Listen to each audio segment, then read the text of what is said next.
Welcome to Season 2 of Learning and Unlearning.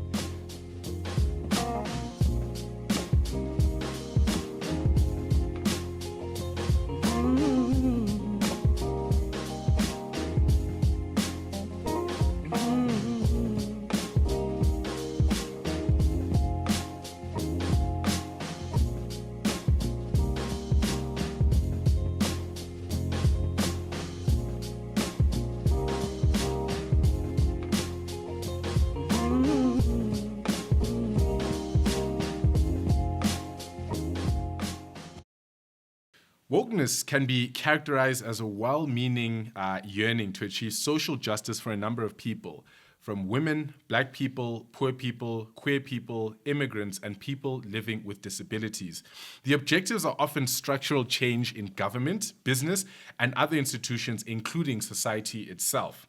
The process and methods to achieve these outcomes is where most tensions in today's world lie. Millennial activism, especially online, has been characterized by witty hashtags, one-liners, as well as a very academically dense set of posts on social media using terms that one could only understand if one reads bell hooks, Frantz Fanon, and Karl Marx. Academic exposure, however, is largely an urban middle-class experience which the majority of South Africans simply cannot access. Why then is it that in social justice spaces we tend to impose a very rigid form of discussion that oftentimes alienates non-urban people and poor people who might be used to different forms of engagements and view respectable dialogue as being key for them? Today, we have a wonderful guest in the form of Lesego Mahlangu, who is the head of research at Not In My Name International. But over and above that, I will tell you why it's a big deal. I'll tell you why. It's two things. One, it's really great to have a guest who's doing a lot of this work in an actual organized organization, but also someone every day. That's like your actual work, but also someone who is in touch with those issues from a personal point of view. I've known Lesego for the last 5 years. We met at university in public speaking, and Lesego has been very active in political spaces, very consistently active in political spaces. And so for us, it was very important to not just get someone who can speak the bars, but someone who, is got the education, got the whole experience, but sees it in your everyday experience and does the work, So that's why having you as a guest is so important for today's show. And we look forward to, having this discussion. Do you maybe want to give us a short introduction of who you are, where you're from, I'm just a girl. The beginning of every R&B song. Yeah, definitely. I grew up in girl. Pretoria. I grew up in a very small township, Atteridgeville, Pretoria. Nothing fancy, man. My mom tried her best, single mother, good schools, insisted on good schools, tried her best on good schools, come from a huge family. And I think for me, seeing my mom in activism while growing up and then having to see her retract from activism for her safety and for her family's safety, for me is perhaps what informed why when I was in the university as a student activist and realizing that it doesn't get better, the only thing that makes sense for me was, okay, fine, let me just fight. And I think that's why I didn't get used to the public speaking debate societies because they were so bougie. And I was like, guys, they were so bougie. And then I found resonance within, obviously, like student politics, party politics, and because then it felt like we all relate to each other. We all have like some genuine struggle that, and shared experiences. Yeah, shared experiences and whatnot. But then that screws you up too, and then you realize, it's always going to be a fight. Yeah. Alrighty then, that moves us very nicely on to question number 1. So just to give a bit of context about question number 1, because while I'm reading it here, I'm realizing some people might not catch it. But South Africa has always been a politically active country, but something very particular happened in 2013 where a number of significant events started happening. So obviously, former President Nelson Mandela died in 2013. We also had the rise of the EFF, which for the first time, we had young people being represented directly in a political party, and it also splintered off from the ANC, which was seen as the establishment now. But on top of that, race politics also started becoming a hot topic, not just in South Africa, but throughout the world. I think Black Lives Matter, if I'm not mistaken, came about around about that period. The following year was And 2 years later was Rosema's Fall. Right. So 2013 FMF. and FMF. So 2013, for a lot of us, kind of represents the planting of a seed. And so shift, was a serious paradigm shift for South Africa, where people started feeling like, okay, maybe we were lied to, maybe we were disillusioned about what this country is actually about. So the first question is, what happened since 2013? Is this Mandela's ghost? I'll start with you, Lesego, and then we'll get some inputs from the other guys. I mean, it definitely, I mean, this is an iconic man that dies, and then obviously now the conversation starts, what did he do? Like, who is he? You know, like the retro conversation about now having to really confront what he honestly does represent in the political dispensation. Then I think it becomes a conversation where then young people also now start engaging him outside of the sensationalist narrative that's out there, that he is this amazing big hero, you know, who did great things and whatnot, you know, and then a number of like discourses from countering debates start trying to like understand, you know, what his impact was in the general political landscape, right? And what that impact has on our lived experience. On our lived experience, like how does it inform where we are? It was like how many years now into democracy at the time? So it's a matter of now this dude has died, but how far are we, right? Wow. And it's a pity that obviously like for the longest time, people could only understand, you know, our journey into democracy and just our journey into freedom and liberation without having a conversation about a Nelson Mandela or the ANC, right? So then, and at the time, the ANC is explicitly now factional, you know. The youth at the time, the youth league at the time is literally coming out guns blazing to say, Makaban is not as unity as you would like to believe that it is. After Malema was suspended. It's during those conversations, now this dude dies, the ANC is unstable. So I think at that time, the political discourse becomes quite popular. And it becomes quite also like, not just for like certain people, not just on TV every now and again. Like the regular person now, each and every single day, they now, you know, talking about these things to say, hey, the man now has died, so where to from here? So I think it literally did ignite like a political discourse, like it expanded it outside of like the rigid. The university space. Sure. I think there was also sort of an awakening to the fact that politics does matter, right? I think you can not care about politics until the cows come home, but the reality is that it's going to inform how you get things, what you get, and when you get them, right? And I think we got to a point where we realized that, shucks, politics matters. Politics hasn't rendered hasn't given us what it's promised, and for better or for worse, we laid it all at one man's feet. Which I don't particularly understand. But I guess we'll unpack that now as well. And I think I'm just gonna grab Bongani's mic.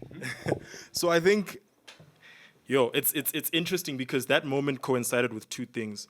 It coincided with when millennials, at least millennials that were born during and after 94, were coming of age, right? And so remember, if you had grown up in the Mbeki SABC era, the Takalani Sesame era, you know, that Yo TV old era, you know what I'm saying? Sure. You know, you're growing up The with golden era, man. Yeah, that was the golden era, you feel me? So you're growing up in that era and like you are anticipating a time where you will be able to provide for your family.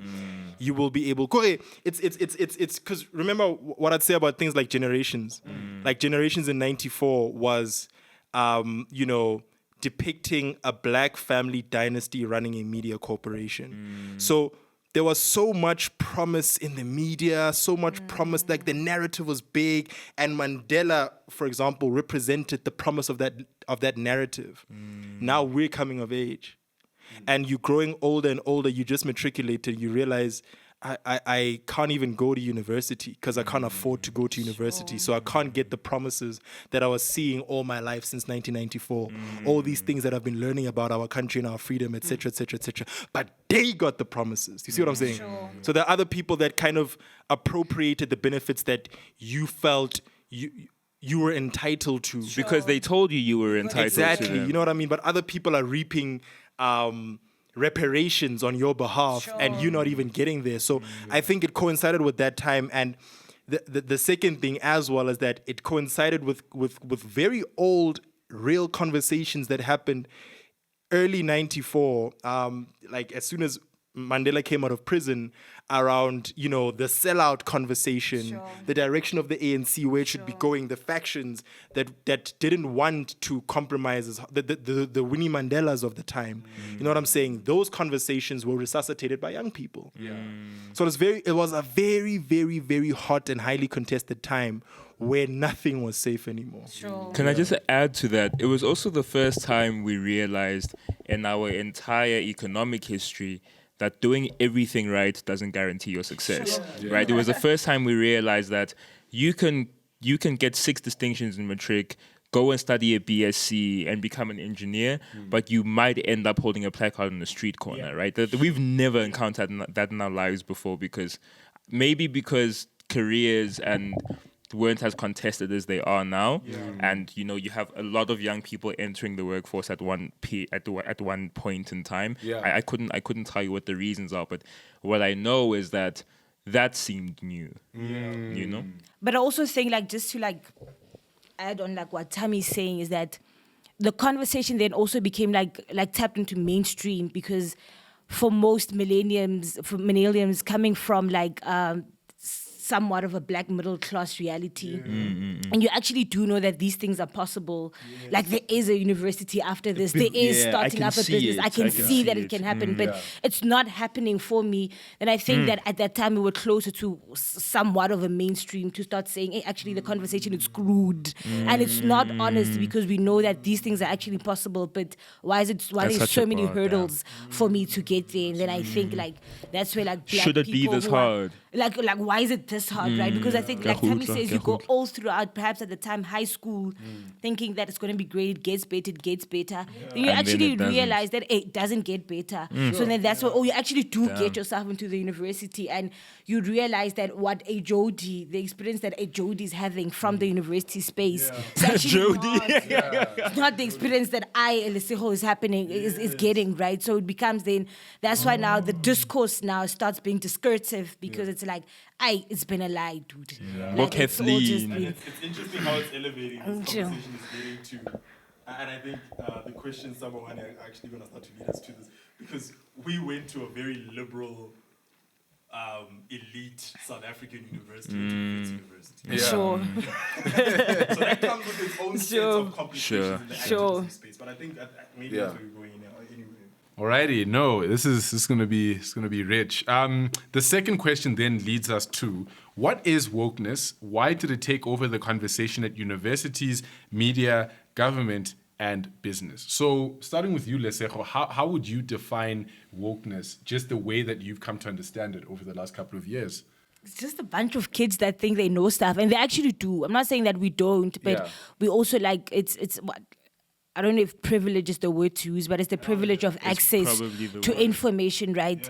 And I think for me, when I started introspecting myself and even my contribution to somewhat wokeness, is that we honestly start to think that we understand people's lived experiences more than they actually understand their own lives. Because we can articulate them better. And we use now our articulation from wherever we got it, and we think that just because I can articulate it better, now I literally want to impose it onto you, right? And for as far as I can articulate a matter, that's as far as woke as it can be, right? Wow. And then we're also not willing to entertain anything that might come out outside of our own understanding or outside of our own articulation, right? So it becomes messy, because now also language now becomes also a thing also as well now. It becomes an Olympic also as well, that now, it's just a lot. But I think for me, wokeness, it's just a hypocrisy of just the black middle class, right? Who had access, and felt that they can now literally police anyone outside of this access to say, no, actually we know what the problems are, so maybe listen to us. And I think it's typical also, you look at you look at some of the greatest philosophers or the greatest political leaders around the world. These were formerly quite upper middle class comrades who came into spaces and maybe not necessarily imposed, right?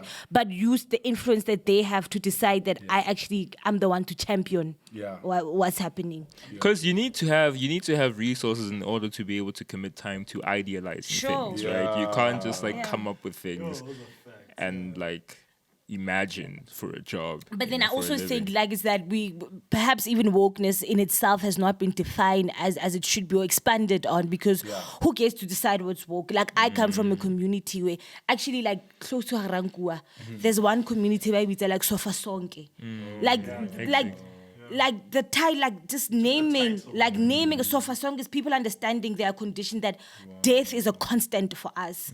So whether or not we live in a dilapidated squalor that literally screams of death, chances are either way I am going to die. Sofa song. So why is that not woke also as well? That people understood themselves so much that they knew that their daily lived experience is so close to death that sofa song. Damn. Jeez. I think, from my side. Damn. Yeah, hey, what a sharp. No, but I mean that's it, right? I mean that petty bourgeois situation where I think I spoke to Neo Mohopa about this, where it's almost like there's like a 702 economy. Yeah. Right? That's so where where there's a middle class. The middle class speaks. The rich don't speak, actually. Yes. Nor do the poor. Right? The middle class speaks on behalf of the rich and the poor. Sure. Do you see? Because we have a middle class that says, no, but why are these protests happening that fees must fall? Our children must go to school. Our children work hard, blah, blah, blah, blah, blah, blah. Right? Then there's the middle class that says kids must go to these protests because X, Y, and Z. Right? But the constant is that it's the middle class. It's the middle class child that's having arguments amongst themselves. Exactly. Sure, yes. It's likely to be the middle class child leading the protest. I remember Busi would be telling me about stories about UCT, and that would be part of the tension during RMF, where the guy up front is middle class. The guy up front went to a private school, went to Bishops. His fees are paid. Yeah, his fees are paid. Guys, I'm fine. Day one. Exactly. And not to say, again, not to exclude them from doing that kind of thing, but the problem becomes in the absence of true representation of people that can actually articulate themselves. Sure. Because it's funny, we are in the university space. Sure. Why Naksabu? You know what I mean? Sure. So there's that thing, and I think it gets worse in the Twitter space now. Gets worse in the Twitter space now, because now it's this middle class calling on 702, then it's this middle class tweeting. It's this middle class on its Wi-Fi, on its data, on its what tweeting, and speaking and using. And tontons and yes, iPhones. exactly. So it's exactly what Dumi said, right? Is that who affords it and who gets the chance to actually immerse themselves into all of this information, get the language right, get the articulancy right? But also just afford it, right? I am a Lesego, I go to Wits, probably have to get a job to get my way around. And there's a time he's some rich kid who basically your life is spanned out. You go to class and then you get to have some experience, but your itinerary is laid out. In the morning. You're parking. I have a bus to get from Marshalltown. I have and then I have to study in a library. That's quite an inconvenience because just when I'm within 11, the library has to close. But then also as well, it's also affordability, right? And I was just telling Bongani just now that it's so funny, guys, that literally the mainstream opinion is governed by a mere 6% that is on Twitter. Because Twitter only has, in terms of, it's just a 6% that of a population that gets to sign up on Twitter. But even if we get to sign up, how many of us actually afford to be active every day? To chase a hashtag, to thread, the whole day, right? So it literally does also become then a class conversation in terms of who gets to immerse themselves to access of information enough to, to debate all fronts of a, quite dynamic and complex issues, right? And where are South Africans really? Yes, so then it becomes that okay, so these are not just even like some kid that knows like English, some kid that actually does afford, on a daily basis, to you get time to leisurely read Karl Marx, when most of us, got to read him under duress or to write some stupid essay, Or some just don't 2-hour have leisure paper. time, Yeah, right? or you simply just don't have the leisure time to immerse yourself in a Barikemang Franz Fanon who writes some English that goes literally south. Like, I think English high, but then Someone who read the preface. so like it's The like preface only. yeah, Preface only. That's sure, Right. yeah, literature of the like legit. Yeah. So then it's literally that the conversation literally is it's classist. It's very very very classist, and it's also just like it's exclusionary, obviously because of its classist approach. Yeah. But it's literally people. It's literally just people with a particular articulants who are deciding that we know what the problems are. So allow me to speak. Yeah. And I think it's so interesting because I think in this part of the discussion we've answered the next question, which is about how have middle class people, how have middle class and educated youth come to dominate the conversations of social justice? And I think this argument that you're making about they have the time, they have the resource, and the access to information is very, very interesting. Can I just add something to that? We saw during Fees Must Fall. Yeah. I mean, we're middle class, right? Yeah. But we saw like upper middle class people, like you said, leading Fees Must Fall. But there was also that. How dare you not participate in this protest because this A, B, C, D, E, whatever. But then you have. I remember we went. There was a day where we went in Science Stadium, just like disrupting lectures and tuts, and I made this like impassioned speech in the tut room, giving these kids a lecture about how dare they be sitting in this lecture room and not outside with the rest of us. And then you get the perspective that, listen, this is my last year here, right? Yeah. It's my last year here, and after this, I have to get a job and put my kid brother and kid sister through school. And it's just like, I don't have time, actually. I can't afford to. I hear you, but I can't afford to participate in that kind of thing. You actually, and it's just like, I remember you posted about this. That's how he met his wife, by the way. He posted about. hectic. It was at that please tell post. us- Saying, It was how at that particular would post. Please actually tell the story. within. Within the revolution.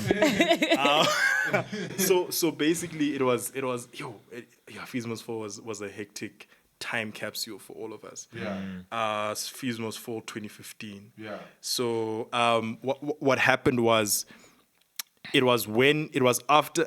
Can I actually articulate all this, the whole thing? I think what I think about that day. Let us hear it, huh?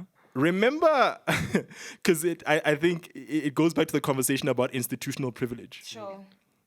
So it's that day where Zuma's supposed to announce the fee increment Oh, we had union buildings. at union buildings. Okay. And so, first of all, it is a moment of institutional privilege and proximity to ANC power and white power that the Wits SRC, which I was a part of, was very privy to the fact that Zuma's going to announce zero. Yeah. Right? Yeah. 2. And not the biggest indication of privilege. So again, I'm in the SRC and I've got tasks to do that day. We've got people are donating to us and our cause at this wonderful university. These students, we in the moment, so it's such a good thing. You feel me? People, Maps Maponyani celebrities are coming through, bringing food, We etc. led Pearl Tusi in the protest. You know what I'm Yeah, saying? yeah. And it was so nuts, dude. The protest was so, and I don't want to say it like disdainfully. I'm just gonna say it sincerely. It was so privileged that like we had tags. Remember? I remember I was in charge of giving people tags because we are all gonna like a big school trip, right? And the university and a couple of other sponsors had sponsored 60 buses. Right? And it's 5,000 rand a bus, right? So 5,000 people. Yeah, and they're like sketchy, no pula. Those little things. Dude, we had a food pack. We had 5,000 people, bro. Right? So Vitz and UJ. So we go there, and for some reason we're late. We get to the protest, and I'm sure you guys remember this, and everything On fire. had collapsed, right? And the TUT kids are like, hell nah. Nah. Not you niggas. Nah, not you guys, bruh. Not you guys. You're not gonna come here. We've been protesting this every year. Every year. Lona le mangam, la fita. With your privilege vandag. Le batla it's rafika di bus, 60 buses, lunch packs, tags, uniform, regalia. Bro, It was a zoo trip. it was a zoo trip. We get there, and these poor VIT students who were so organized and are in little teams, right? And there are these subcom members and SRC members all over chaperoning adults, right? Right? Are so scared of what's happening there for the first time. Because let's talk about privilege, right? For the first time, we're seeing, not the first time, but like at least with that measure of violence, we're seeing tear gas being thrown. We're seeing water cannons. We're seeing all of that. We're seeing police shooting rubber bullets from helicopters, bro. Because we saw that in the subsequent years of FMF adverts, but that was the first There's time a whole we new were chat like, as to why that's true. But like, because we had police I mean, of course, like that was organized and protected. bro, it was protest, but organized we by had the police- university. We had police like chaperoning us. down the street Yeah, for we protest, walked to Lutuli House, bro. Unprotected. Anyway, I just wanted to add that, like, because it's indicative of like proximity to power and capital, right? Because the proximity that of Wits blacks to the ANC and to Lutuli is serious. Right, by the time we got to Lutuli House, Gwede Mantashe was waiting there inside of the rally bus. Remember, he even took out a rally truck. It was that an time, ANC rally. Yeah, it was an ANC rally that day. And I was like, what? Which was weird because it's like, but aren't you the okay? You know what I mean? So, so much of that was orchestrated, but again, it's orchestrated because of privilege, bro. So we can talk about all the sinister relations about that, etc. This podcast not about that anyway. Sure. But I'm just making an articulation about privilege, and then we come back from that moment, right? Zuma does what everyone had anticipated. He announces 0%. We must also remember the following year was an election year, so of course it is the most popular thing for him to do at the time. Again, this podcast not about that, but we come back down, and the biggest conversation in the SRC is okay. What now? What now? Maybe let's allow students to write, because the protest was right before exams. And then we can continue the struggle the following year, right? And the chat was a very practical chat. The chat was international students and visas. They have to leave. They have to leave, and they're at a particular time, and they have to write. The chat was students who were already signed, because there were students that were signed to corporations, etc., who needed to graduate as soon as possible. The chat Poor was students poor who were students, signed, right? Who were signed especially. This is their ticket out. Exactly. So let's actually give students an opportunity to finish off, etc. And Busi had written a similar thing at UCT, and that's how we're like, oh yeah, that's why I agree with you, blah blah. In the DMs now we married. That we mad. So but like it's that, but those tensions never ended. Sure. That's what I'm trying to say, because the following year Fees Must Fall resumed. Yeah, with a different kind of vigor, you know what I'm saying, and a different kind of determination, because people had lost metros, and now they could afford to shoot students. You know what I'm saying? So it's, I don't know, man. Like, but that's the thing about privilege and the web that privilege creates. Sure. Right, and the web of protection that it creates, and when I say that the middle class speak for the rich and for the poor, right? In the previous year, they spoke for the poor and the rich stood back. The following year, the middle class had to speak for the rich, and then the rich were like, hell no. Yeah, nah, hell no. We're actually going to block all of this. And then the powers that be ensure that Fees Must Fall was extremely violent from the state's perspective. You know what I'm saying? So those tensions never ended. And now we have an elite class of black people controlling narratives all over, controlling narrative discourse on feminism, discourse I mean, you know, on toxic masculinity, like I'm not gonna act like we're not middle class and have access to nice things as well. You know what I'm saying? But like, I wonder how then does it translate to the ordinary person on the ground? That's my But then I just think like, and that's what's like perhaps the biggest crisis within the woke society, right? It's that it's not willing to entertain more than one truth. Is that there must be a particular truth that we're riding so with, true. that we can hashtag, and then that goes, you know. Like Tumi says, is that I literally could have been a Lesego who had given my all to a fees must fall, and that could have been my truth, that I understand that this is my ticket out. Should there be free education tomorrow, let me tell you something, I am out of here, you know.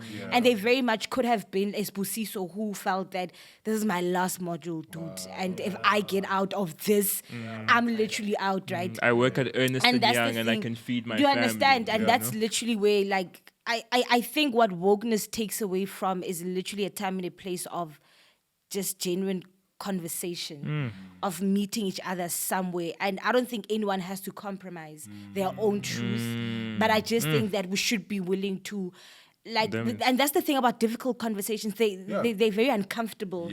And they get to a time and a space where you get to hear things that you don't like to hear. Because But the you don't truths get aren't to the dismiss same. them because you don't like it, or because it doesn't favor you, or it doesn't, you know, position, elevate, you know, your struggle, you know. So I just think like that's where the woke conversation is, and that's quite unfortunate.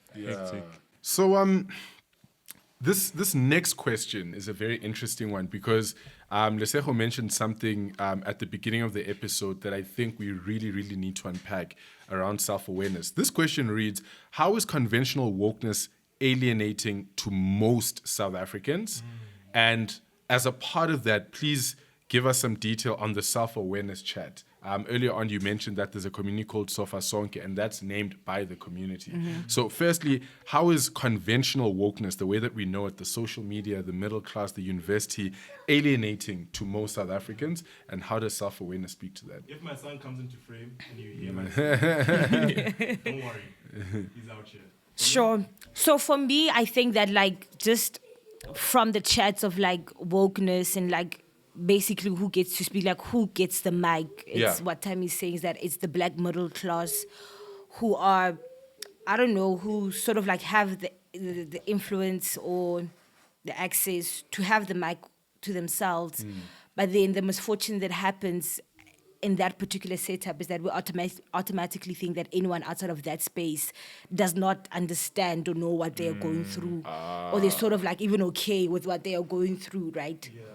And for me, it's Mental Health Month, so I'll sort of like try and like trickle it or like converses that are around mental health. You know, I think that we need to start understanding how perhaps even most of our mothers were perhaps like quite depressed black women, you know, but because at the time they didn't have the language, they do not have the articulancy to say that, hey, I just can't be a good mom today, I can't be a good daughter today, I can't be the best employee, you know, and all of these all boils back to mental health, right? And, you know, right now in this time and age, we sort of like have that privilege, you know, we have that opportunity to articulate, you know, and to explain how mental health literally messes up with all other areas of your life, right? Different types of mental health. And there's different types also of mental health also as well, Yabon. So for me, I think that it's that the most unfortunate thing that lack there of access to education, what it has deprived our people is to actually get to define themselves and tell their own stories, right? And that's why it's so easy for a Hollywood, for a mainstream media to take over and sensationalize so many stories, right? Because not many of us actually get the chance to tell our own lived experiences, right? So those who have the mic, those who have the opportunity, they just get away with so many things, right? Because there's no one there to sit and debate that actually, and like, you know, it's like, I'm so sorry, this just came into my mind. It's like, I really love black people. Yeah. And I really want to support black media. Yeah. I want to watch more black movies. Yeah. But when I think about it, if you ask me now, my favorite movie is a white movie, right? Yeah. And not because of how they tell stories in its complexity. Okay. They try to tell more than one truth and be sensitive to more than one truth. That you could have been with, I don't know if you guys watched Malcolm and Maria tried, and luckily it was like a black movie, but directed and written by a white man. He gets to tell a very complex story, and it was difficult. And I think that in how the production got to achieve the tension that is felt, because they get to tell and actually unpack very difficult conversations where one could literally where at some point, one had to look like an asshole, where it was very explicit that one was literally riding on a pity party, And these are stories that we naturally, in our woke spaces, we do not want to hear, right? Yeah. Because we want to find a culprit, we want to find someone to blame, and that is what we want to ride with, right? And in this particular, and that's what I'm saying, is that I think that black filmmakers, people in the industry, black people in the industry, don't have the opportunity to tell those stories because they don't have the time to actually invest into getting in the research, getting someone to consider the technicalities of everything, to ensure that, it's a safe space for everyone, right? So black stories don't get to be understood in the complexities that they truly are, as they are, right? It's just how violence manifests in the black community, right? And I think it's shit. I think it's messed up, right? That we only get to understand, or we only get to leave it at men are trash. We only get to leave it at hashtag stop gender-based violence, right? When we're not trying to uproot what informs violence in our communities, right? About 2 weeks ago, if not 3 weeks ago, that video of the girl from Venda who unfortunately killed Mbele, who unfortunately lost her life to suicide and depression, bullying, I watched that video in passing because I had begged myself for so long to not want to see what took place, right? Wow. But I saw it in passing in news bulletins, and I saw how the girl who slaps her, who keeps slapping her, right? She has repeatedly. And for me, my first thought was that what informs the violence in our community? That the first thing that she thought of doing was to be violent, but not only violent, so violent. Because at that point, with those slashes, with that slash, one slash after the next, she literally could have not known what was going to happen to Lufuno, but she didn't care. Because at that point, the only thing that informed her, or the only thing that she wanted to do, was to be violent. But still, at that point, we're not willing to unpack and to honestly be honest about what informs violence in the black community. Are people honestly wired as violent men? Are black men honestly just violent for the sake of being violent? Or is there a deeper conversation that we should have that might be very uncomfortable and not very nice, but we must have it? Into that because that has a lot to do with. Oh, you need to take this one. So that has a lot to do with,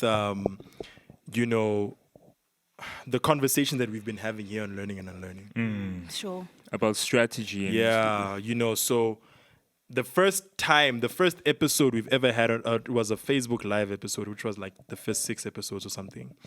And it came off the back of the brutal killing of Tshegofatso Pule. And so I think from our perspective, we tried our best to speak about the male experience, and male culpability in all violence that is enacted by men, including the killing of a woman. Me, Dumi, and Bongani are culpable, right? And capable. Sure. Right. So maybe let's unpack that. I'm not necessarily saying let's unpack it from a gendered perspective, but I'm just saying, just from Rona as Batho ba Batsho in our communities, why are we so violent? And let people hear that, and maybe we can also just talk about gendered violence as well. Sure. I think for me, I don't think we talk enough about power and like understand power at being at the core of literally like that informs our daily lived experiences, right? Like how power informs like our decision making, how power informs like how we relate to one another. Yabo? So even like in a conversation, in the conversation of wokeness and whatnot, it's all just power playing itself out. That it gives white people a chance to pass the mic and say, let's give it to the middle class. But the middle class getting that opportunity, they're like, hey, we're actually going to hoard it. Wow. So it's just power, just playing itself. Like power, just literally like deciding, like making up the order of the day, right? Yeah. And when it comes, like we bring it then now to violence and how we don't talk enough about how violence literally informs our identity as Black people, that we don't truly understand ourselves or get to understand who we are outside of violence. So whether it be coming out of slavery, getting through apartheid, getting to 1994, you know, it's all just been one violence experience after the next, right? And so now it's literally embedded into like our psyche, right? And so what makes us think that, and I say this all the time, and I have no ambitions whatsoever to try and like give men, like to have an excuse for men and how men are violent. But what we need to start understanding about violence is that none of us are incapable of doing it. And that it doesn't come So from nowhere. women, like there's this thing that we think that, oh, yes, women get to be victims in the gender-based violence conversations, but we don't talk enough about how you are also as violent to perhaps gay people, lesbian people, queer people, and kids. Yeah. Right? Kids. And men would accuse women of being violent, you know, because in that moment, in that conversation, they've lost power. Sure. You know what I'm saying? Sure. So they're like, nah, I want my power It's back. all I want just- the victim status. Yes, exactly. Perceived power in being a victim in that narrative. Sure. Conversation. Yeah, so it's all just like power playing itself out, like positioning everyone, and everyone just like sort of like reacting or acting from their positionality. Yeah. Can I ask a question, Lesego? Do you think that wokeness is reductive in its framing of issues, right? Because I think I think slogans and hashtags do a really, really good job of spreading messaging as far and wide as possible. But I think remember, I don't know if you heard the point when Obama got like dragged by for the whole defund the police thing, and he said that you can't articulate an entire policy position in catchy slogans like that. And I think for me it's two things. I think it's one, that you can't articulate like, you know, like full and rich policy positions in slogans, but secondly, in looking for a culprit all the time, Sure. and then not I guess considering the complexity of the culprit's experiences. Do you not think wokeness is reductive in that sense? It is, and I mean, like Tammy said earlier on. So if it's not finding its biggest expression within the university space, which is like some paper, if you get to go higher PhD paper, there's obviously probably going to be some bulk of like I don't know how many pages, you know. We know what it takes to be peer reviewed. Right, and then it's like a research that really considers like a sample of a sample. It's, you know, it's not really even the reality of things. So I think it does that because it's looking to make a decision and leave it at that. So it's not willing to unpack the world and to confront the truths and to have difficult, like to go by a very difficult process that it's perhaps never ending. It's looking to come to a decision. It's looking to make up all of those characters and to make sure that my point comes across. So anything outside of that, that's too difficult. And I do not think that our generation or the generation of wokeness is particularly invested in doing very difficult work and a very difficult job. But without considering the real experiences of people who don't have space to articulate. Yeah, because themselves. that's too much of work. If I have to go consider what somebody from Sifasonke is thinking, that's a lot of that's a lot, right? I have my articulancy here it is, and I'm just going to drive this. And in my own space, right? And it's exactly what we were saying also earlier. And what's unfortunate is that it's also just us having conversations around ourselves. It's honestly really just us rotating the same conversations around each other over and over and over again. And just canceling so that's why people and even when it expecting them does, so to- you know, even there, so for some they don't care about us because we're not even talking to them. We're talking at them, or we're even talking about them, just We've among cancelled each them, other. though, but We've we- cancelled them. That's the real cancel culture, because we've actually cancelled them. We're actually not even talking to them. We're just talking about them, making up stories and scenarios about them, and then deciding that's where it ends. Jeez. And that too Is violent. is pretty violent. That's It's like stepping that's on necks. Sure. Yeah. For your it's- own it's pretty academic violent. progression. So earlier on, Tammy was like, "You big Or for on like, retweets. yeah, big." I just discovered one girl, Kadisha Mbowe. She's on YouTube and she's amazing, right? Yeah. And she tries her level best to sort of like take representative politics outside of like obviously the university class, where the concepts are like very difficult and what. No, I know she's based in America. I haven't really investigated in terms of her identity and whatnot. And the other time she had a dialogue, I forgot who, like one of the panelists were, and they were talking about how, and this is like this is now within like woke space, right? With your Black Lives Matter, now the conversation of like homosexuality finding an expression in the media and whatnot, right? And this guy was like, it's if it's not commercial, it's not getting airtime. So if they can't sell it, they're just not going to give you the airtime. And we see this happened with Black Lives Matter. Black Lives Matter literally has become a business. Yeah. So when it first came by and the media and capital were not exactly understanding, whether they just politicized it and obviously like were rejecting it, once they figured how they make money out of it, they were like, okay, no, let's ride with this, right? And I think slowly, like, that's how the woke space has most definitely moved towards that. I see that with like feminism, right? Is that it's feminism is selling. It's literally has become like a commercial tool, right? And we don't talk about this enough. Like we don't break it down enough to say that rather than the feminism rotating just among us and within the mainstream media, why don't we honestly just take it to like the women on the ground? Yeah. You know, like why? That's such a powerful point, because I was going to say, is that the fault of like emancipatory discourses, or is it late capitalism, right? But if you're not making an effort to include actual like disenfranchised people, then it is sort of your fault. You know? Sure. Like if you're not actually putting effort into saying, we don't have to have another discussion about the political discourse in Santon. Can we take it somewhere else where people can we be cognizant of the language that we use, the concepts that we use, you know? Can we just break it down further?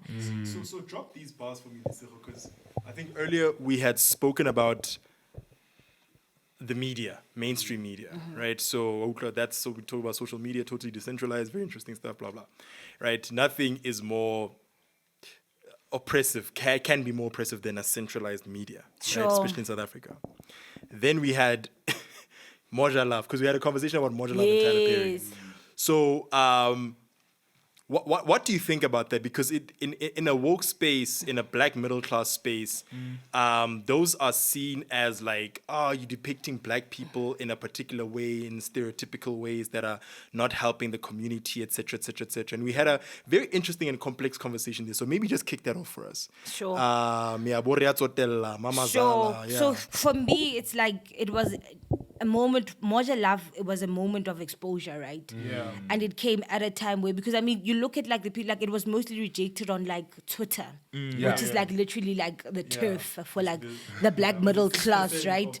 Like a 6%, mere 6% of the population who are just like, nah, this is not us, because these are people who are who would rather watch like Keeping Up with the Kardashians, which is It's people who hate poor black South Africans. Yes, it's actually. people that, and not even hated, it's people that literally have cancelled them. Yeah. So they literally, because they don't believe these problems exist.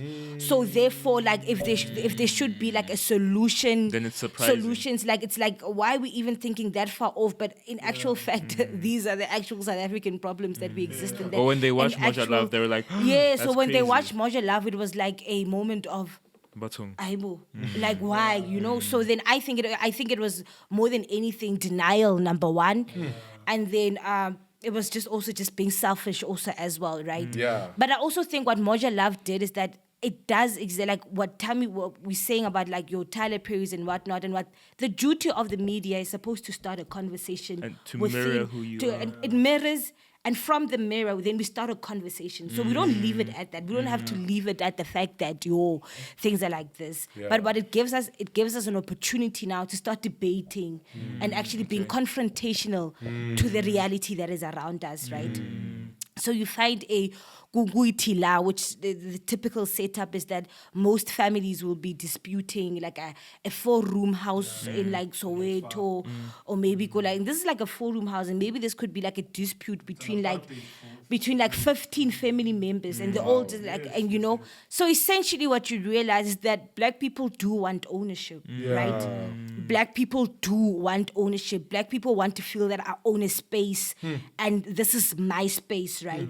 And if black people can fight over a 4-room house, imagine if they had a better articulancy about land reform and land redistribution. But also the arrogance of middle class people to take something that's depicting like real experiences of black South Africans and say that's stereotypical. I don't want to watch exactly. that. Exactly, because is that they literally, we think that, so, and also go Tlalefa also as well. Go Tlalefa too much or everything. No, stereotype. It's not a stereotype. It's a real thing. exactly Like black people really are fighting for space. Black people really are like like Ufelani, like black women really were dying at the time. Black women really are dying, so it's still dying, So it was all of these things that like they were being thrown to us, and rather than now starting conversations, people chose to just be defensive. But also again, who was defensive? Yeah. It wasn't because these people are calling Moja Love and they're like, we want to come tell here. our stories. Yeah. This is a platform that literally wants to tell our stories. But it's so far up the black middle class. They're sitting there, they're like, let's cancel them. Let's cancel them. So yeah. Yeah, no, that is truly, truly powerful. Thank you for that. And yeah, just like to remind whoever's listening to this episode or watching it, this was the point of the conversation.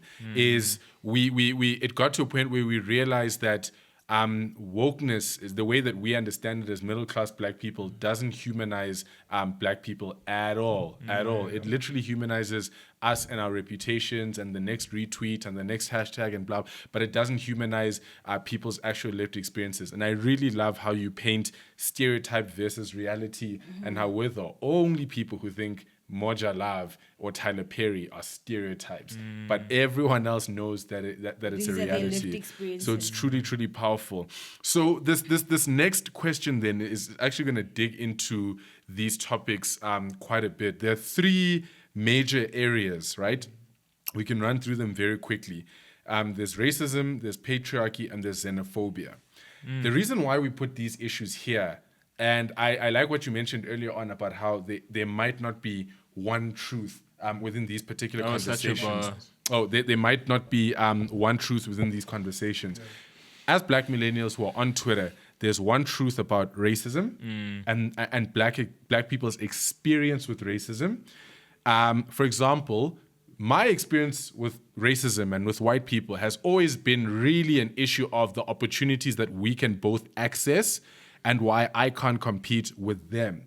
But the majority of black people's experience with racism isn't even that we're in the same room competing for the same... So there already, there's more than one truth. Patriarchy, same thing, right? There's some commonalities. Violence is a commonality. Middle class and rich black men, we're finding out more and more, are some of the most violent men in society. So that cuts across class lines. But then there are other things that have to do with patriarchy that might not cut across class lines. Finally, this one we're going to leave for last is xenophobia and our understanding of xenophobia.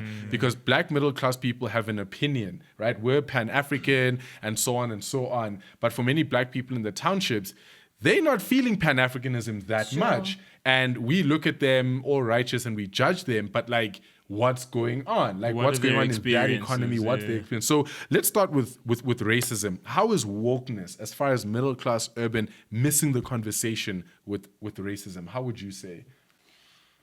I think for me, it boils back to the fact that we just we're just trying to make up our minds in terms of like. And again, I don't think we're willing to have like very difficult conversations. And like, so the other time, and I talk this a lot, like my family hears me a lot when I tell them that black people can't be racist, right?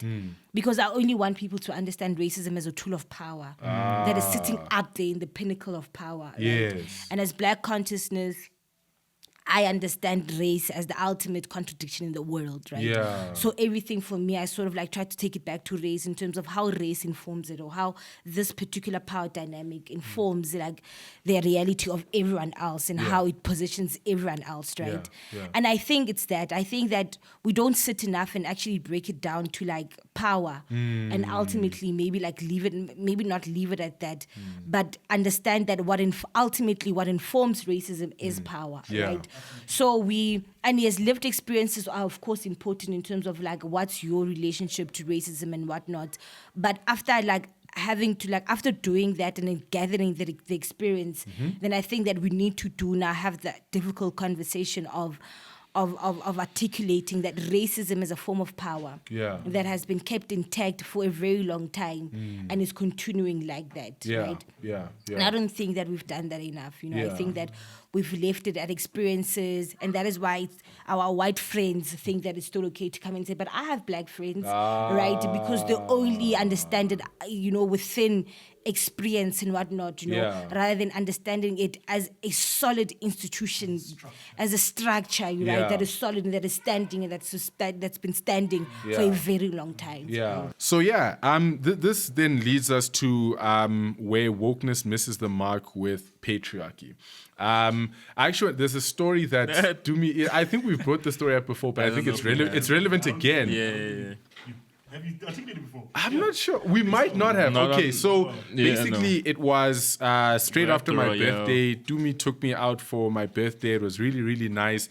And so, we're having lunch. Things are cool. And right behind us was a group of middle class to upper middle class. They were, I think, 2 black women and 1 mixed race woman, right? So, black women having lunch. Things are great. And then the waiter then comes along. Waiter was a pretty nice guy, regular dude, whatever. Comes along, serves but in them. his 50s. Yeah, right about in his 50s. So this is like a slightly oldish man. I mean, we're young, so that's an old man. So a man in his 50s is serving them all of that stuff, and they're having a conversation. Black guy, yes.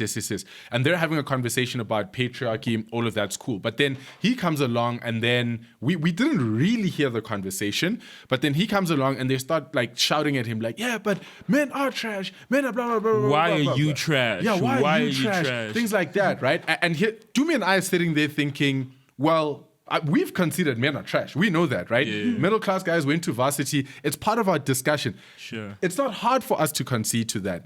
But then you have... for you to even have the conversation. Yeah. So if they were to ask you. Yeah, if they were to stand up and say, why are you trash? You'd be like... Yeah. Exactly. Yeah. We can easily sharp. But then the question Dumi and I have, we're a bit conflicted because we're like, they're not wrong for saying men are trash, but working class man in his 50s, likely an undocumented immigrant, and then being engaged by upper class, middle class women who obviously have every right to say men are trash because we are.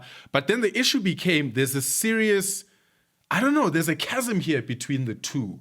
And the man wasn't like violently denying it. He was just like, but I don't know. I don't get this. Men are trash. Yeah. He's just like, I don't think I understand. Yeah. And then carried on shouting at him and stuff like that. And again, if this was Dumi and I being shouted at, we could take it. Middle class dudes were on the same class level as you, probably got the same level of education, were citizens in this country with the same rights you have. But a working class, 50-year-old, likely undocumented immigrant black man I don't know. For us, that was a really conflicting thing. But Sure. I don't know. It made us then rethink how class dynamics can also play into that discussion around patriarchy, because it's not as black and white as we think.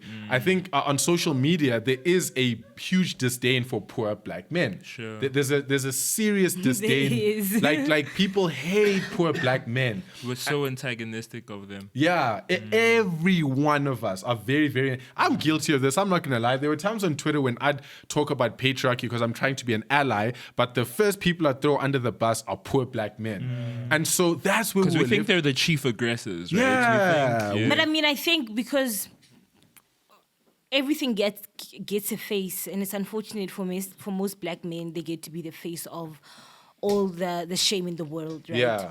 And that's why it was very easy. He's trying to, yeah. It's That's why very he's wearing our easy. colors, isn't it?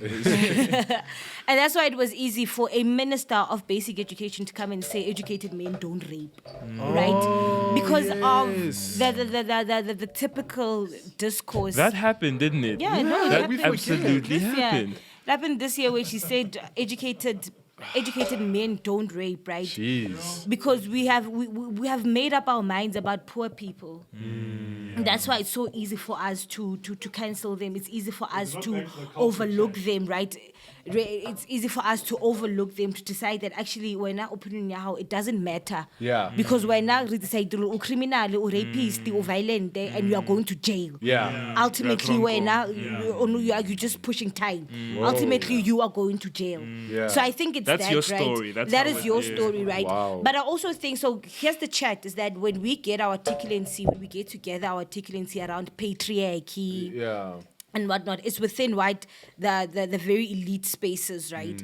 We are actually geared to actually converse a bongani and whatnot, right? Yeah. And so the conversation becomes rigid like that. And again, it becomes, right, a conversation now between the elite and whatnot, right? Yeah. And with any other person within that space, I'm actually willing to allow it to be discursive, that let's discuss it, let's unpack it, right? But with anyone else outside of that space, it becomes a sense or a weapon of attack. Yeah. Rather than actually having an honest conversation, that it becomes you are trash, is going to be as a weapon of throwing it at him, right? Yeah. Rather than honestly trying to engage and have a Right. point of discussion, because of why it's easy. Because surely is the objective not to teach, Yes. and to like remedy behavioral traits, right? Yeah. And to remedy, like, is that not what we're doing? So then, opportunity they're in that moment or batle go luna. Yeah. sure. Ba ne bona le tolle di braille le apere cotton on. Why was that go luna? Sure, so it could be that, but then like a lot of times also what we do is that now we use our privilege as a weapon, Yeah. because we do that, we do that a lot, and Yeah. like rather than like.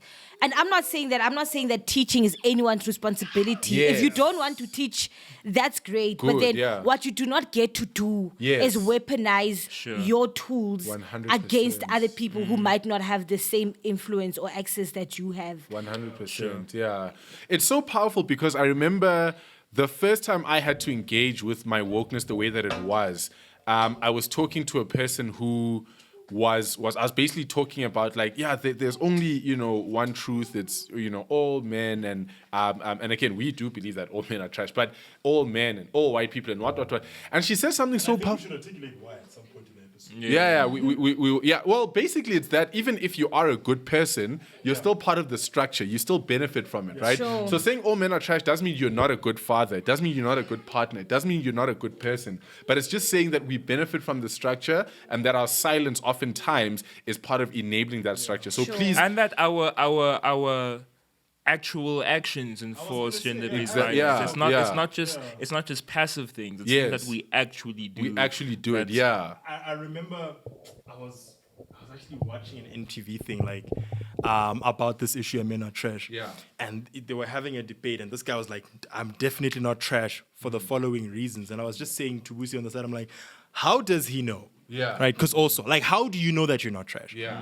How do you know that you've never in your life looked at a woman and sexualized her. Yeah. How do you know that you've never done that? How do you know But that, also, that you've never called? you've done that. You know so you've done shut that. up. You know what I'm That saying? would not make You know what I'm trash saying? because you Shut know. up. Yeah, you know, absolutely know how many you've done times in that. your life have you called a woman the B The word? question is, how many times have you done it this week? Exactly. That's the real question. Bro, how many times have you cut a woman off as she's trying to speak, or or dismissed her opinion? How many times have you done that? Like it's the subconscious things that truly that have been so seeped into our socialization that inform why men are trash, right? Yeah. Men will get better, right? absolutely. Over time. But it's platforms like these, Not in Our Name, Soke Gender Justice, and all these organizations that are trying to get to a place where we are healed of this version of socialization, this patriarchal, misogynistic form of socialization. So that's why men be trash, guys. So, you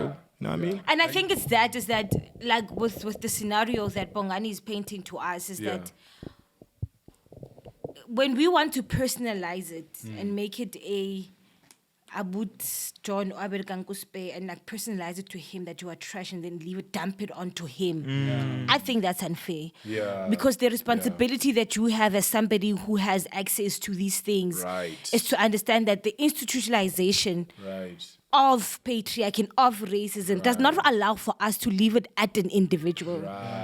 Or it does not like permit for us to throw it at individuals. We have to confront it as a structure.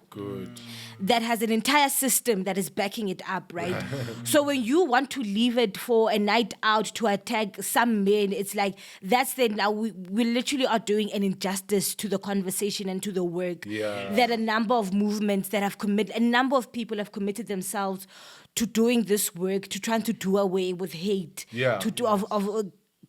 but again, hate crimes and whatnot, right? So if you literally want to then use that as something to just like use it to paint a Tani wrong, I think for me it's literally looking down on work that is being done and work that can be done. You literally are disregarding like work that should be done in terms of holding ourselves and each other accountable in terms of because we know this is how we are socialized and we literally all have been endorsing this system. How then do we begin to unlearn? But we're not going to do it if you have decided that when you are going to use it for your own gain every now and again when it suits you. Sure. Okay, so this next one, thank you for that. Like, again, hold conversation. This next one is it's a very, very tough one for a lot of South Africans because we just don't converse about it. I remember there was this one time I was doing a research gig with Spaza Shops. It was a company that's doing consumer research, blah, blah, blah. And so I had to have a conversation with like 400 Spaza Shop owners from Pretoria to Soweto to Ekurhuleni, so Katlehong, Vosloorus, all those places. And obviously, Spaza Shops have a particular demographic makeup nowadays. It's particularly owned by immigrants from East Africa, Somalia, Ethiopia, as well as Pakistani nationals, Indians, and so on. So, and all along, as a middle-class guy looking at that, I was always like, wow, entrepreneurial spirit, blah, blah, blah. And every time there was a xenophobic flare-up in South Africa, as a middle-class person, I'd always look at that and, South Africans are so embarrassing. How And lazy. dare we do it? We're so lazy. We're not creative. We don't have ingenuity. Then when I did this research project, out of the 400, probably like 10% were black, so like 40 of them all in all. And every one of the black store owners that I spoke to would always talk about, look, we're the last of a dying breed. And at first I was like, yeah, it's probably because you're not creative enough. But then, they started bringing up real chats about like cartels and all of those things. Literally a crime syndicate. Right. And these very complex With issues. counterfeit goods and tax evasion. And hiring people to do violent acts to competition. I didn't know that before. For me, every xenophobic flare-up was as a result of lazy, uncreative, non-ingenuitive South Africans.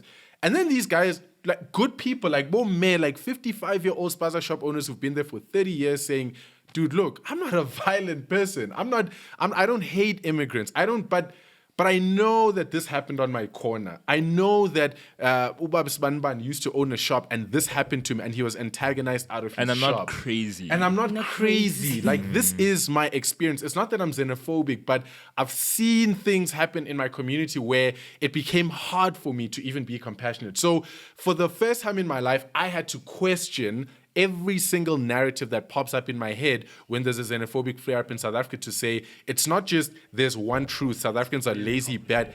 It's so complex. But also, so please open up that chat for us and what. So right now, Not in My Name, we actually are working with a DRC activist society, and there's a particular indigenous group. They okay, I can't say their names. Yeah, that's totally cool. Yeah. But they're like a quite in their minority. They're a small indigenous group in the DRC. Okay. And so obviously with the rebel camps there, and like that is always happening in the DRC. They are always at target, right?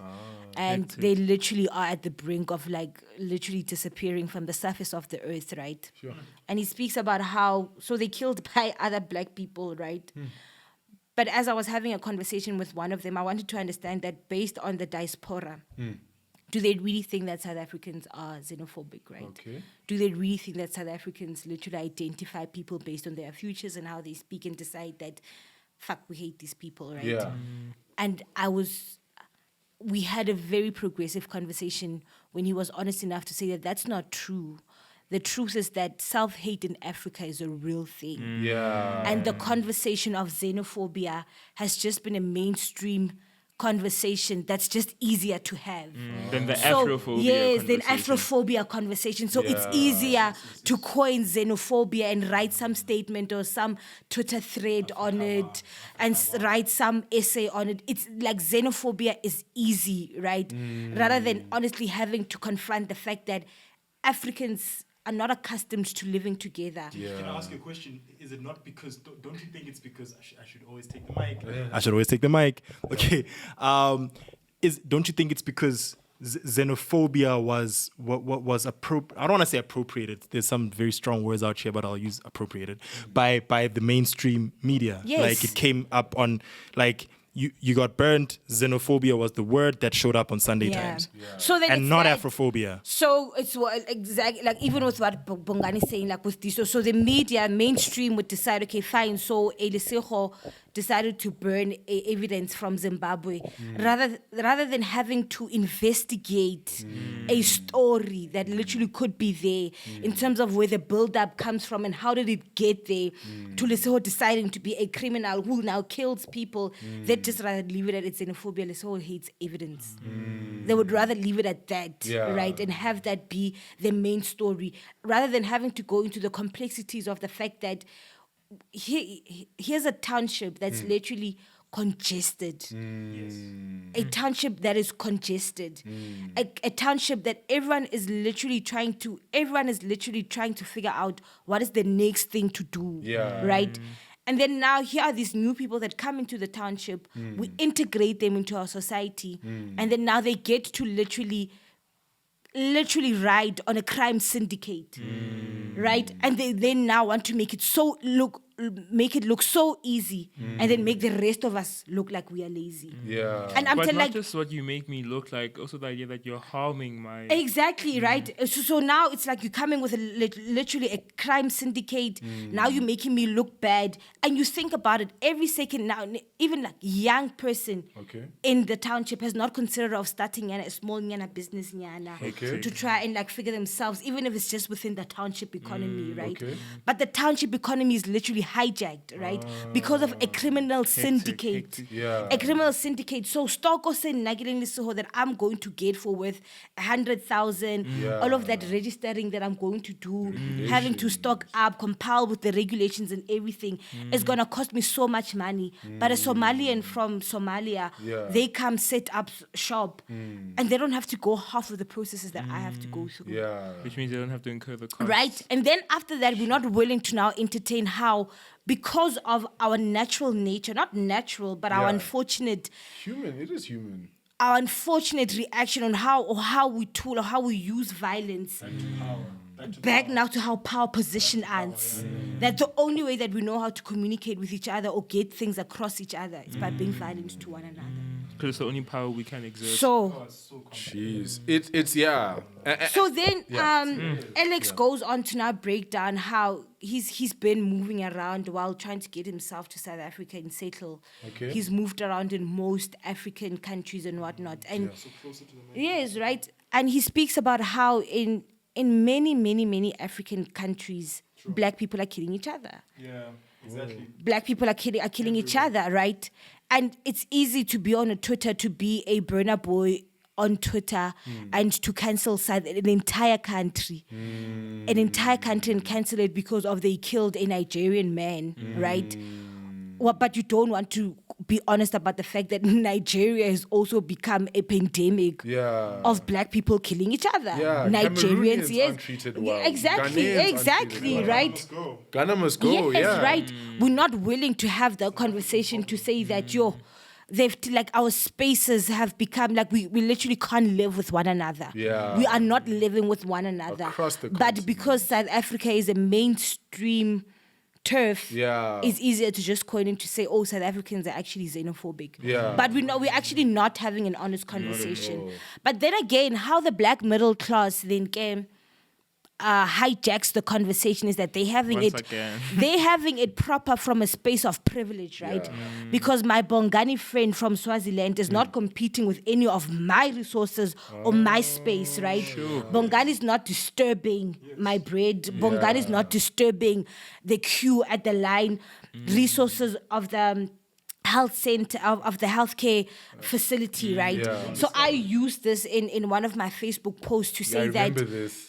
comrades, we don't talk enough about how, yes, like, let's accommodate as much people as they can. Yeah. But we must remember when they do come into the country, then they have to be incorporated or integrated now into all other systems, right? Yeah. Then you look at now the primary one, which is healthcare, right? Guys, healthcare literally is not functioning because the nursing staff, the staff are just not coping because there's just no resources to cater for everyone. So my sister works in a maternity ward and she says, so they'd have like 10 beds, but they'll try and make a plan. So they'll squeeze in maybe like 3 more beds there, right? And in a ward of like 13 people, of all of those 13 people, it's South Africans could be like just 3 one day, right? But okay, that's also fine. We're not saying people must not have babies because they're not in their country or whatnot, right? Yeah, That's not not at the all. chat. Now the chat becomes, we must remember now having to document kids. There's like a clinic system that you go through as you are pregnant.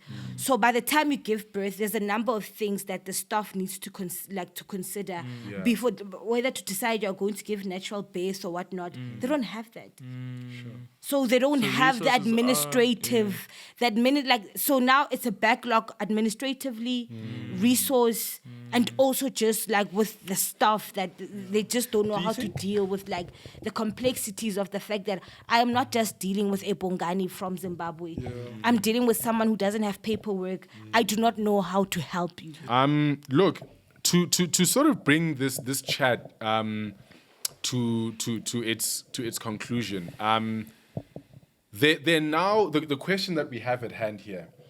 We've understood that wokeness, which we've all been a part of at some point in our lives, and again, we still espouse the principle social justice, and that's why we'd rather use the word social justice, right? Because now that we've unpacked that there's not just one truth, but many truths can exist. That someone who is seen to be violent also comes from a violent society. We've also discussed how poor people need to be looked at as human beings and not topics for a dissertation or a paper or a tweet, right? And that their experiences need to be defined by themselves, named, because they do that already. They name their communities, they name everything about their experience. We're the only people who act like we need to come in and save them from a titleless world and a world without terms. We're the only people inventing terms for them, but they've done that already.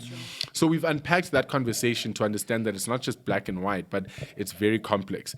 But now, how do we then maintain the integrity of social justice. Because remember, social justice must still hold men accountable. Even if you're a poor man, blah, blah, blah, blah, it must still hold you accountable. Even if you let's say you have every reason to be wary of South Africa's immigration policy because it's affecting healthcare, businesses, and things like that, how we must still hold you accountable when you are being xenophobic. Because there is... And when you're violent and killing people. Because it's one thing, like you say, to express an opinion about an immigration policy. It's another thing to take a person's life. Yeah, and it's also another person to say. It's also another point to say really offensive things about people as people, and not just their business practices or whatever. Sure. So we should still. We're not running away from the fact that people need to be held accountable, but we're trying to say it's more complex than that. It's way more complex than that. So the question then is, how do we maintain the integrity of social justice while still being sensitive to the issue of class?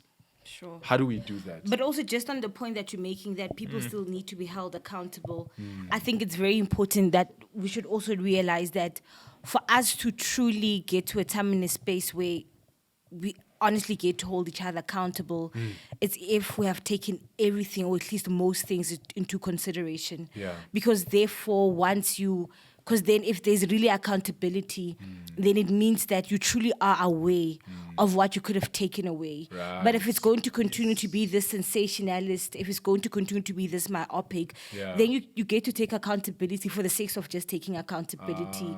It's like, for me, I really do imagine that the conversation of gender-based violence is going to expand to such a place where we don't just throw men into jail, right? Okay. But in them being held accountable, they must truly really be able to articulate what is it that they take away and how their violence takes away far more, right? Yeah. And just throwing them into jail doesn't really, it doesn't answer our problems, doesn't take away our problems, right?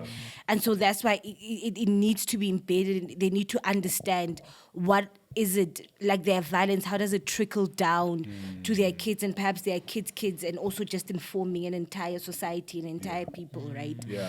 But for me, in terms of how do we remain sensitive, is that we must be sensitive, right? Yeah.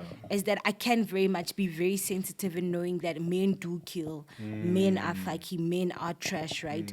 And still also say that in the light of that, I am willing to expand on the conversation, because I do not want to leave it here, because it cannot end here, for the sake of moving forward, for the sake of moving and unlearning and learning.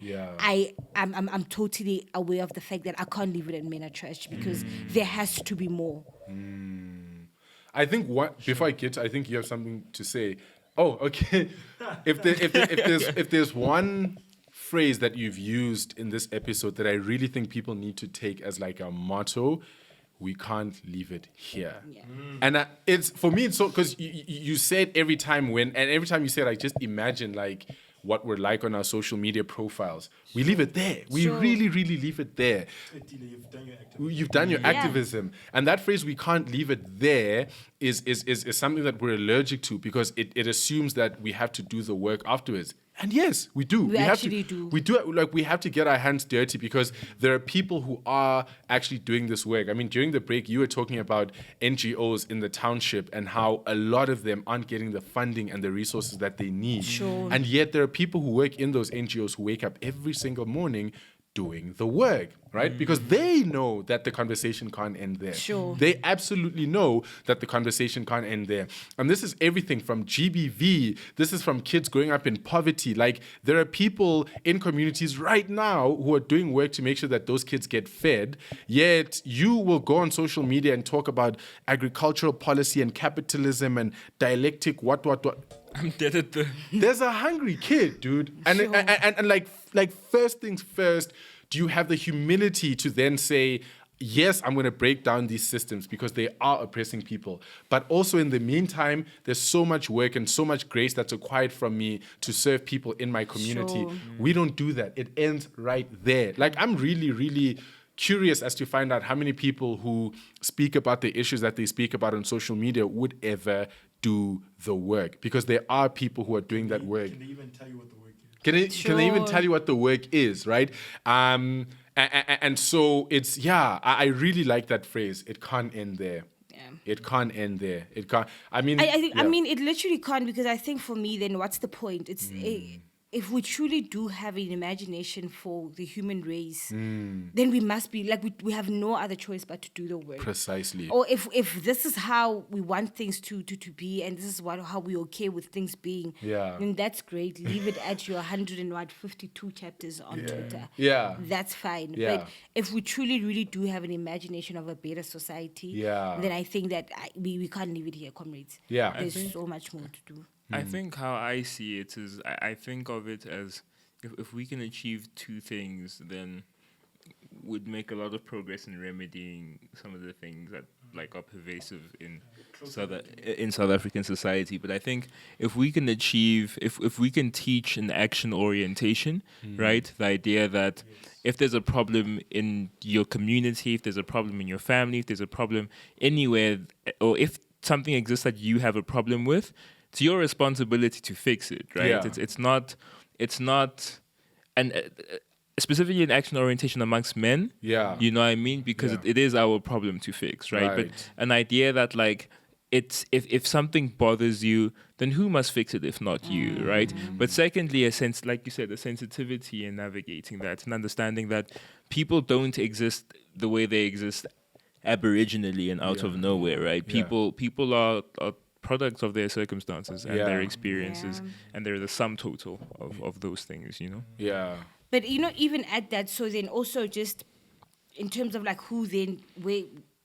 to whom do we place the responsibility to, right? That's a good question. And it must be understood as a collective responsibility. And that's why, like, we really need to start being very confrontational to the educational system of our country, because that's the only place where we actually can start having these conversations in such a way where they are more structured, right? Yeah.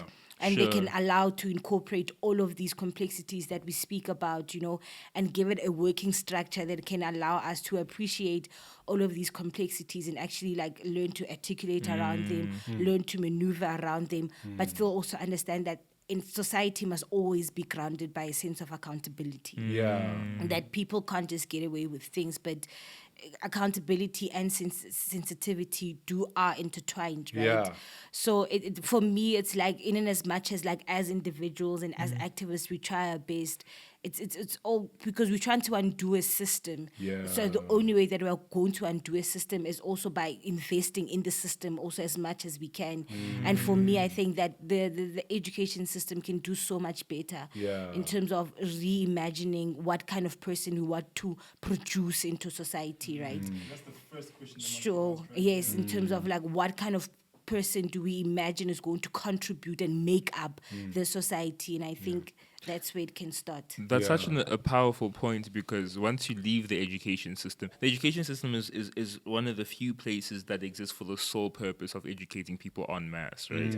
So if once you've almost lost the opportunity to instill learnings once a person leaves that system, then then it's just like societal things that inform their thinking. But in South Africa, those societal things are violent. So, and I mean, school is the only space where, well, the classroom is the only space where there is room for collective thinking and collective discussion.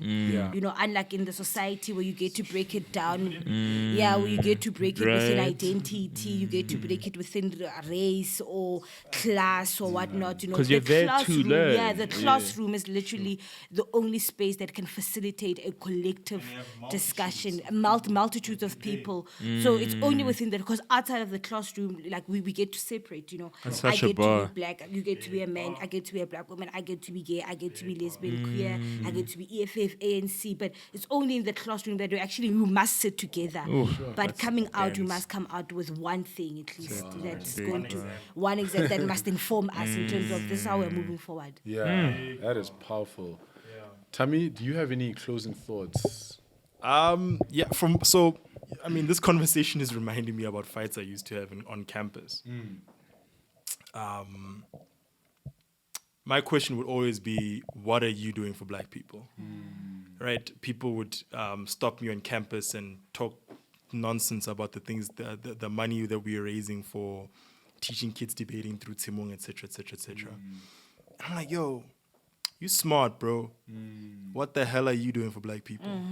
Like, what are you doing? Like, have you ever... Wait, when you say they would come to you and tell Bro, you that you shouldn't be raising money? Yeah, bro. Like, Yeah. it's like we'd get opposition and like snide remarks about raising capital from apartheid banks and what.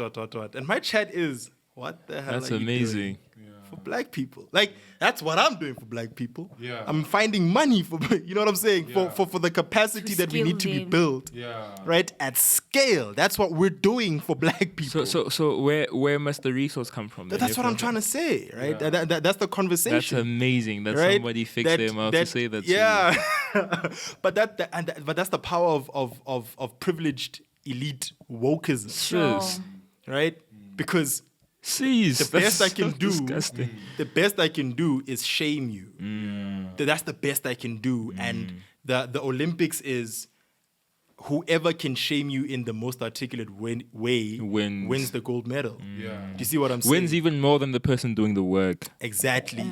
Right. So I've always been like, I think maybe around 2016, I like as soon as we started Timung and all that stuff, and I was opened up to the real world, to be honest, I really started to slowly just come out of the university space of debating as well, because the university debating space, as you were saying, is an extremely... And the wokeness that enshrouds it. dude, it's an extremely bougie elite space where we just kind of like intellectualize everything for the sake of intellectualizing, and we just addicted to that for nothing.